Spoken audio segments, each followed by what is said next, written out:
আজকে আমার এই বাইকুনোর আঙ্গুরের যে সর্বশেষ ফলন আজকে হারভেস্ট করব। তো এরপরে আবার ফেব্রুয়ারি মার্চে গিয়ে ফুল আসবে, ফেব্রুয়ারিতে গিয়ে ফুল আসবে, ওইখান থেকে আবার ফল দাঁড়াবে। তো এবার শীতের পূর্ব মুহূর্তে আমি আমার সর্বশেষ বাগানের যেই আঙুরগুলো আছে সেগুলো হারভেস্ট করব। তোমরা দেখতে পাচ্ছ আঙ্গুরগুলো একদম পেকে গেছে, আর বাইকুনোর আঙ্গুর পাকলে একটু খয়েরি কালার হয়। তো এটা রেখে দিলাম এদিকে।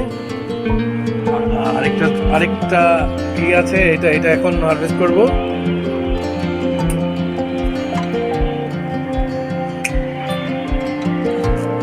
এই হচ্ছে আপাতত এই সিজনের সর্বশেষ ফল। আবার 2-3 মাস অপেক্ষার পরে আবার ফুল আসবে, ওইখান থেকে ফল হবে। বন্ধুরা, আমার এই ভিডিওটি ভালো লাগলে অবশ্যই আমার চ্যানেলটিকে সাবস্ক্রাইব করে দিন এবং আমার পাশে থাকুন।